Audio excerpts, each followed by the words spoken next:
ವರ್ತ್ಮ ಎಂಬ ಶಬ್ದ ಛಾಂದೋಗ್ಯ ಉಪನಿಷತ್ನಲ್ಲಿ 4ನೇ ಅಧ್ಯಾಯದಲ್ಲಿ ಬಂದಿದೆ. ತಜ್ಜದಸ್ಮಿನ್ ಸರ್ಪಿರ್ವಾ ಉದಕಂ ವಾ ಸಿಂಚತಿ ವರ್ತಮನಿ ಏವ ಗಚ್ಚತಿ ಅಂತ. ಹಾಗೆ ಚತುರ್ವೇದ ಶಿಖಾದಲ್ಲಿಯೂ ಕೂಡ ವರ್ತಮನಿ ಏವ ಗಚ್ಚತಿ ಅಂತ ಬಂದಿದೆ. ಕಣ್ಣಿಗೆ ಅಸಂಗತ್ವವನ್ನು ಪ್ರತಿಪಾದನೆ ಮಾಡುವಂತಹ ಪ್ರಸಂಗ ಅದು. ಅಲ್ಲಿ ಆ ವರ್ತಮನಿ ಅಂತಂದ್ರೆ ಕಣ್ಣಿನೊಳಗೆ ತುಪ್ಪವನ್ನು ನೀರನ್ನು ಹಾಕಿದ್ರೆ ಅದು ಅಲ್ಲೇ ನಿಲ್ಲೋದಿಲ್ಲ, ಹೊರಗೆ ಹೊರಟು ಹೋಗ್ತದೆ ಅನ್ನೋದು ವಿಷಯ. ಸರಿ, ವರ್ತಮಾನ ಶಬ್ದಕ್ಕೆ ಏನರ್ಥ? ಬಹಳ ಪ್ರಸಿದ್ಧವಾಗಿರೋದು ದಾರಿ ಅಂತೇಳಿ. ಅದಕ್ಕೆ ಛಾಂದೋಗ್ಯ ಉಪನಿಷತ್ನಲ್ಲಿ ಅನುವಾದ ಮಾಡೋರು ಏನ್ ಮಾಡಿದ್ದಾರೆ, ಕಣ್ಣಿಗೆ ನೀರನ್ನು ತುಪ್ಪವನ್ನು ಹಾಕಿದ್ರೆ ಕಣ್ಣಿಗೆ ಅಂಟದಂತೆ ಬದಿಯಿಂದ ಹರಿದು ಹೋಗುತ್ತದೆ ಅಂತೇಳಿ. ಮತ್ತೆ ಬ್ರಹ್ಮಸೂತ್ರ ಭಾಷ್ಯವನ್ನ ಕನ್ನಡದಲ್ಲಿ ಅನುವಾದಿಸುವವರು ಬಂದ ದಾರಿಯಲ್ಲೇ ಹರಿದು ಹೋಗುತ್ತದೆ ಅಂತ. ದಾರಿ ಅಂತ ಅರ್ಥ ಪ್ರಸಿದ್ಧವಾಗಿರೋದ್ರಿಂದ ಹಾಕಿದ ದಾರಿಯಲ್ಲೇ, ಯಾವ ದಾರಿಯಲ್ಲಿ ಹಾಕಿದ್ದೀರೋ ಆ ದಾರಿಯಲ್ಲಿ ಹರಿದು ಹೋಗುತ್ತದೆ ಅಂತ ಹೀಗೆ ವ್ಯಾಖ್ಯಾನ ಮಾಡಿದ್ದಾರೆ. ಆದ್ರೆ ಜಯತೀರ್ಥರಾಗಲಿ ಉಳಿದವರಾಗಲಿ ಯಾರೂ ಕೂಡ ಅದಕ್ಕೆ ವರ್ತಮಾನ ಶಬ್ದವನ್ನು ಪ್ರಯೋಗ ಮಾಡಿದ್ದಾರೆ ಹೊರತು ಅದಕ್ಕೆ ಅರ್ಥ ಹೇಳಿಲ್ಲ ಅವರು. ವರ್ತಮನಿ ಪ್ರತ್ಯವ ಗಚ್ಚತಿ ಅಂತಿದೆ. ಪ್ರತಿ ಅಂತ ಅನ್ನೋದಕ್ಕೆ ಒಂದಿಷ್ಟು ವ್ಯಾಕರಣ ವಿಶೇಷ ಇದೆ, ಅದನ್ನ ನಾವು ಮುಂದೆ ನೋಡೋಣ. ಅದು ಆ ಕಡೆ ಇರಲಿ. ಆಯ್ತು. ವರ್ತಮ ಅಂದ್ರೆ ವಸ್ತುತಃ ದಾರಿ ಅಂತ ಅರ್ಥ ಅಲ್ಲ. ಇಲ್ಲಿ ದಾರಿ ಅಂತ ಅರ್ಥ ನಮ್ಗೆ ಕಾಣಿಸ್ತಿರ್ಬಹುದು, ದಾರಿ ಅಂತ ಅನ್ನೋ ಶಬ್ದವೂ ಅದಕ್ಕೆ ಇರಬಹುದು, ಅರ್ಥವೂ ಅದಕ್ಕೆ ಇರಬಹುದು. ಇಲ್ಲಿ ನಾವು ತಿಳ್ಕೊಳ್ಬೇಕಾದದ್ದೇನು, ವರ್ತಮಾನ ಶಬ್ದಕ್ಕೆ ಮೂಲಭೂತವಾಗಿ 2 ಅರ್ಥ ಇದೆ. ಒಂದು ದಾರಿ ಅಂತ ಅರ್ಥ, ಇನ್ನೊಂದು ಕಣ್ಣಿನ ರೆಪ್ಪೆ ಅಂತ ಅರ್ಥ. ನೀವು ಈ ಸಂದರ್ಭದಲ್ಲಿ ರೆಪ್ಪೆ ಅನ್ನೋ ಅರ್ಥವನ್ನು ಇಲ್ಲಿ ಇಟ್ಕೊಳ್ಳದೆ ಹೋದ್ರೆ ಆ ವರ್ತಮಾನ ಶಬ್ದಕ್ಕೆ ರೆಪ್ಪೆ ಅನ್ನೋ ಅರ್ಥವನ್ನು ಬೇರೆ ಎಲ್ಲಿ ಇಟ್ಕೊಳ್ಳಿಕ್ಕೆ ಸಾಧ್ಯ ಇದೆ? ಈ ಸಂದರ್ಭದಲ್ಲಿ ನಿರ್ದಿಷ್ಟವಾಗಿ ಅದೇ ಅರ್ಥ ಇಟ್ಕೋಬೇಕು.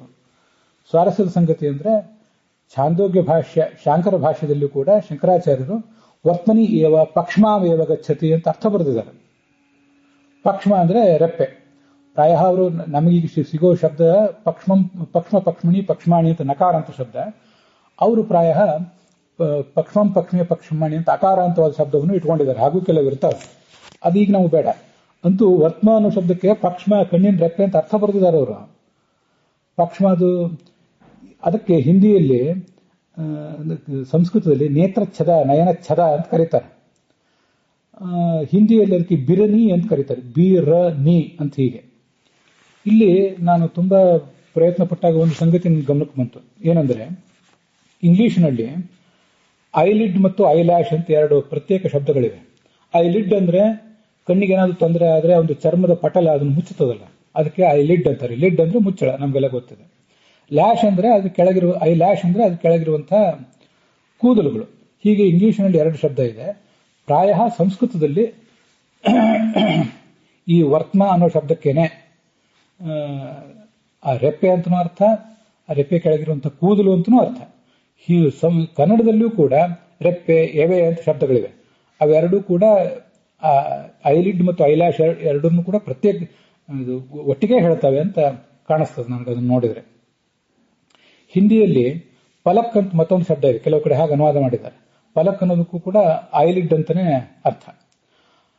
ಹೀಗೆ ಇಂಗ್ಲಿಷ್ನಲ್ಲಿ ಮತ್ತೆ ಇದನ್ನೆಲ್ಲಾನು ಗಮನಿಸಿದ್ರೆ, ನೀವು ವರ್ತಮಾನ ಶಬ್ದಕ್ಕೆ ದಾರಿ ಅಂತ ಅರ್ಥ ಮಾಡಿದ್ರೆ, ಅದು ವರ್ತಮ ಎಂಬ ಶಬ್ದಕ್ಕೆ ಕಣ್ಣ ರೆಪ್ಪೆ ಅಂತ ಒಂದು ಪ್ರತ್ಯೇಕ ಅರ್ಥ ಇದೆಯಲ್ಲ, ಸಂಸ್ಕೃತದಲ್ಲಿದೆ, ಕೋಶದಲ್ಲಿದೆ, ಅದನ್ನು ಮುಂದೆ ಹೇಳೋನಿದ್ದೇನೆ. ಆ ಅರ್ಥಕ್ಕೆ ಎಲ್ಲಿ ಅವಕಾಶ? ನಾವು ಅದನ್ನ ಬಿಟ್ಟರೆ ಗತಿ ಏನು? ಅದನ್ನ ಬಿಡುವಂತಿಲ್ಲ. ಇಲ್ಲಿ ಆ ಶಬ್ದ ಆ ಅರ್ಥವನ್ನು ಹೇಳಬೇಕು.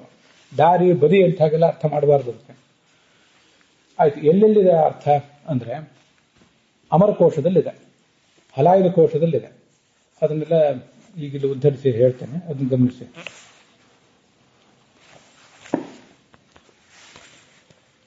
ಅಮರಕೋಶದಲ್ಲಿ 3ನೇ ಕಾಂಡದಲ್ಲಿ ಅನೇಕ ಅರ್ಥಗಳನ್ನು ಸಂಗ್ರಹಿಸುವಂತಹ ಒಂದು ಭಾಗ ಇದೆ.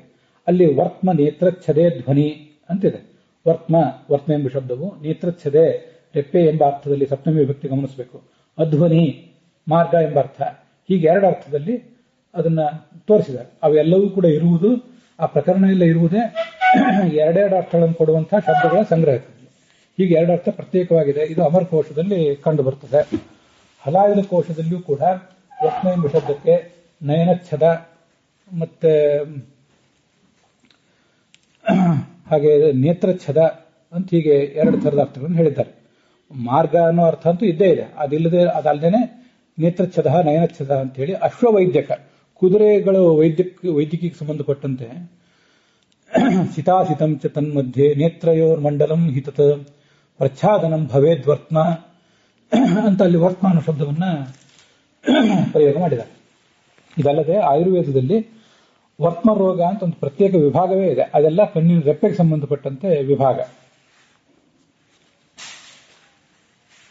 ಮತ್ತೊಂದು ಸ್ವಾರಸ್ಯದ ಸಂಗತಿ ಅಂದ್ರೆ ರೆವರೆಂಡ್ ಕಿಟ್ಟಲ್ ಕನ್ನಡದ ಡಿಕ್ಷನರಿ ಬರೆದಿದ್ದಾನೆ. ನೀವು ಅವನ ಡಿಕ್ಷನರಿಯನ್ನು ತೆಗೆದು ನೋಡಿದ್ರು ಕೂಡ ವರ್ತಮಾನ ಶಬ್ದಕ್ಕೆ ಈ ವರ್ತಮಾನ ಶಬ್ದವನ್ನು ಹಾಕಿದ್ದಾನೆ. ಎವೆ ಅಂತ ನೀವು ಅಲ್ಲಿ ತೆಗೆದು ನೋಡ್ಬೇಕು. ಎವೆ ಅಂತ ತೆಗೆದು ನೋಡಿದ್ರೆ ಎವೆ ಅಥವಾ ಎಮೆ ಅಂತ ಆಗ್ಬಹುದು. ಅಕ್ಷಿರೋಮ, ಕಣ್ಣಿನ ರೋಮ, ಪಕ್ಷ್ಮ, ವರ್ತಮ ಅನ್ನೋ ಅರ್ಥವನ್ನು ಅನ್ನೋ ಶಬ್ದವನ್ನು ಅಲ್ಲಿ ಅವನು ತೋರಿಸ್ತಾರೆ ರೆವರೆಂಡ್ ಕಿಟ್ಟಲ್. ಹೀಗೆ ವರ್ತಮಾನ ಶಬ್ದಕ್ಕೆ ಎರಡು ಪ್ರತ್ಯೇಕ ಅರ್ಥಗಳಿವೆ. ಒಂದು ದಾರಿ ಅಂತ, ಒಂದು ಕಣ್ಣ ರೆಪ್ಪೆ, ಕೂದಲ ಸಮೇತವಾದ ರೆಪ್ಪೆ ಅಂತ ತಿಳ್ಕೊಳ್ಬೇಕಾದ್ರೆ. ಈ ಪ್ರಸಂಗದಲ್ಲಿ ಬಂದ ದಾರಿ ಬದಿಯಿಂದ ಹರಿದು ಹೋಗ್ತದೆ ಅಂತ ಅರ್ಥ ಮಾಡಿದ್ರೆ ಆ ವರ್ತಮಾನ ಶಬ್ದಕ್ಕೆ ನೇತ್ರಚ್ಛೇದ ಅಂತ ಏನು ಅರ್ಥ ಇದೆಯಲ್ಲ, ಆ ಅರ್ಥವನ್ನು ಅದಕ್ಕೆ ಉಪಯೋಗ ಎಲ್ಲಿ? ಹಾಗಾದ್ರೆ ಕಣ್ಣಿಗೆ ಸಂಬಂಧಪಟ್ಟಂತೆ ಇಲ್ಲಿ ಮಾತಾಡ್ತಿದ್ದಾರೆ, ಅದರದೇ ಪ್ರಯೋಗ ಇದೆ. ಇಂತಹ ಸಂದರ್ಭದಲ್ಲೂ ಕೂಡ ದಾರಿ, ಬಂದ, ಸೈಡ್ ಭಾಗ ಅಂತ ಹೀಗೆಲ್ಲ ಅರ್ಥ ಮಾಡಿದ್ರೆ ನಯನಚ್ಛೇದ ಅಂತ ಒಂದು ಎರಡನೇ ಅರ್ಥ ಏನಿದೆ ಆ ಅರ್ಥವನ್ನೇ ನಾವು ಕಡೆಗಣಿಸಿದಂತ ಆಗ್ತದೆ. ಆದ್ರಿಂದ ಅದು ಸರಿಯಲ್ಲ. ವರ್ತಮನಿ ಏವ ಅದನ್ನು ವರ್ತಮನಿ ಪ್ರತ್ಯಯ ಅಂತಿದೆ, ಅದನ್ನ ಹೇಳ್ತೇನೆ ಮುಂದೆ. ವರ್ತಮನಿ ಏವ ದ್ವಿತೀಯ ವಿಭಕ್ತಿ ದ್ವಿವಚನ ಅದು.